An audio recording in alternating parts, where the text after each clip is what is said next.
Cette idée est venue parce qu'ils étaient convaincus que nous étions le pays qui avait la plus grande diversité et qui avait le plus gros attachement aux choses de la table. La France est le pays qui a la particularité d'avoir une spécialité, voire au moins une spécialité, dans chacune de ses communes.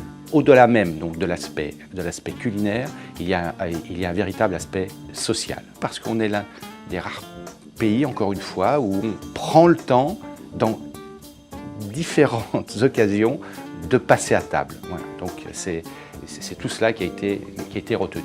Qu'est-ce qui a été inscrit? C'est d'abord tous les artisans de la terre et de la mer, ceux qui produisent, ceux qui récoltent, ceux qui cueillent, après ceux qui transforment, c'est-à-dire les boulangers, les charcutiers, les pâtissiers, les cuisiniers, et puis le dernier maillon de la chaîne, c'est-à-dire les gourmands. Alors ce repas gastronomique des Français, comment est-il composé? Voilà. On a l'habitude un peu de traîner à l'apéritif. Il y a bien sûr une entrée, il peut y avoir poisson, viande, volaille, légumes, fromage, parce que c'est important, moult desserts, parce que c'est important aussi, et tout ça, bien sûr, arrosé, on va dire avec modération, mais par des vins, parce que nous sommes aussi le pays qui a une diversité unique.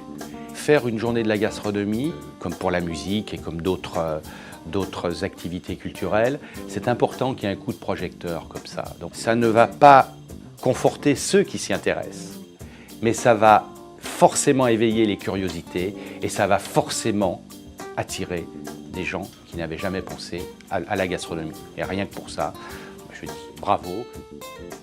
Les ingrédients pour qu'un repas à la française soit réussi, il faut déjà une bonne équipe d'amis, ou une famille unie. Il faut avoir mis beaucoup d'amour, c'est-à-dire que la personne, la maman ou l'ami, enfin, les personnes qui ont eu en charge ce repas, ils pensent plutôt longtemps à l'avance. Ils mettent leur temps, tout leur cœur, établir le menu. Une fois que ce menu est établi, dire quel type de vin va fonctionner, tenir un petit peu compte des goûts de chacun, et puis c'est ne pas avoir peur de traîner, allez, ça normalement c'est le week-end, et on peut rester 2, 3, 4, et pourquoi pas 5 heures à table. Mais en 5 heures, je peux vous garantir que non seulement on a passé un moment gustatif exceptionnel, mais on a dit et raconté toutes les choses essentielles de la vie, et c'est bien là l'important.